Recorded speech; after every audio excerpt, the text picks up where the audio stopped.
IT বাড়ির পক্ষ থেকে এসইও বাংলা টিউটোরিয়ালের প্রথম পর্বে আপনাকে স্বাগতম। এই পর্বে আমরা শিখব হোয়াট ইজ এসইও।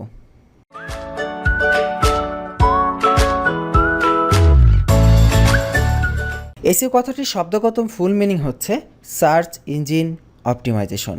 এটি থেকে আমরা কিছুটা আন্দাজ করতে পারি সার্চ ইঞ্জিনের সাথে অপটিমাইজেশন রিলেটেড কিছু একটা এই এসইও।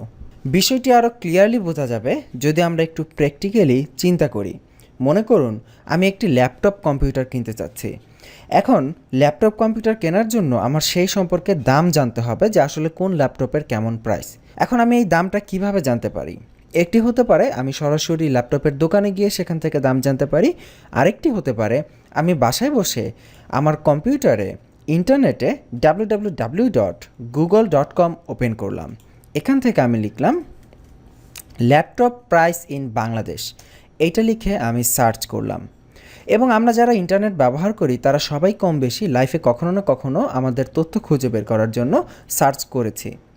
তো এই যে আমি গুগলে গিয়ে সার্চ করলাম, সার্চ করার সাথে সাথে আমরা দেখতে পাবো বেশ কিছু আমাদের বাংলাদেশি ওয়েবসাইট চলে এসেছে, যে ওয়েবসাইটগুলোতে আমরা ল্যাপটপ কম্পিউটারের বিভিন্ন প্রাইস, বিভিন্ন ইনফরমেশন জানতে পারি এবং এখান থেকে আমি সেই তথ্যগুলো সহজেই জেনে নিতে পারবো। এখন এই যে আমি এখানে সার্চ করলাম, এইখানে মেইন বিষয়টি কী হয়েছে, আমি google.com গিয়ে সার্চ করেছি। এখানে গুগলের ভূমিকা হচ্ছে গুগল একটি সার্চ ইঞ্জিন। সার্চ ইঞ্জিন মানে হচ্ছে এমন একটি সফটওয়্যার বা এমন একটি অনলাইন বেসড ওয়েবসাইট যেখানে আমরা আমাদের তথ্য সহজে খুঁজে সার্চ করে খুঁজে বের করতে পারি।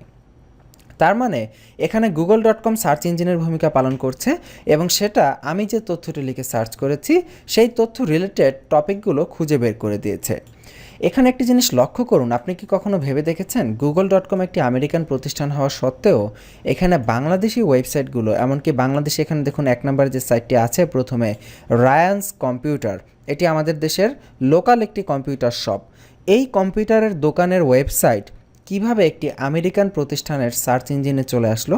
কখনো কি এই বিষয়টা এইভাবে ভেবেছেন? তাহলে কি এই ওয়েবসাইটের কর্তৃপক্ষ গুগলকে কোনো টাকা দিয়েছে এখানে আনার জন্য, বা গুগলের সাথে কি তাদের কোনো চুক্তি হয়েছে? না, আসলে ঠিক যে অপটিমাইজেশনগুলো করার ফলে এই ওয়েবসাইটগুলো গুগলের সার্চ রেজাল্টে এসেছে বা সার্চ ইঞ্জিনের সার্চ রেজাল্টে চলে এসেছে, সেই অপটিমাইজেশনগুলোকেই সংক্ষেপে সার্চ ইঞ্জিন অপটিমাইজেশন বা এসইও বলা হয়। যদি এক লাইনে বলতে চাই, সার্চ ইঞ্জিনের সাথে আমার ওয়েবসাইটের যে অপটিমাইজেশন সেটাকেই সার্চ ইঞ্জিন অপটিমাইজেশন বলে। এবং সার্চ ইঞ্জিন অপটিমাইজেশনের যেটা একমাত্র কাজ সেটা হচ্ছে আমার ওয়েবসাইটগুলো যখন আমার ওয়েবসাইটের রিলেটেড টপিক নিয়ে মানুষ গুগলে সার্চ করবে তখন যেন আমার ওয়েবসাইট সার্চ ইঞ্জিনের রেজাল্টে প্রদর্শিত হয়। এটাই হচ্ছে মূলত এসইওর কাজ।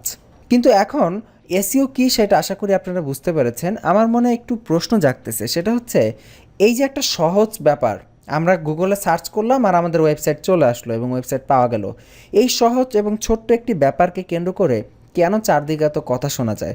কারণ আপনি অনলাইনে আর্নিংয়ের কথা শুনেছেন বা ফ্রিল্যান্সিংয়ের নাম শুনেছেন, কিন্তু এসইওর কথা শুনেন নাই, এমন লোক আমাদের দেশে নেই বললেই চলে। বা আপনি যদি অলরেডি শুনে না থাকেন এসইওর কথা, তাহলে মনে রাখবেন যে আপনি হয়তো অনেক বড় একটা কিছুই মিস করেছেন। বা এসইওর নলেজ না থাকলে আপনি ইন্টারনেটের যে সেক্টরেই কাজ করেন না কেন, লাইফে কখনো না কখনো আপনাকে লজ্জার সম্মুখীন হতে হবে এসইওর নলেজের অভাবে। সো কেন এত ছোট এবং সহজ একটা ব্যাপার হওয়া সত্ত্বেও এসইওর এত গুরুত্ব? চারদিকে কেন আমরা এসইওর কথা শুনি? এই কথাটার অ্যান্সার আমরা আগামী পর্বে আপনাদের সাথে ইন ডিটেলস আলোচনা করব। সো আজকের পর্ব এই পর্যন্তই। আগামী পর্বটি দেখার আমন্ত্রণ জানাচ্ছি। ভালো থাকবেন। আল্লাহ হাফিজ।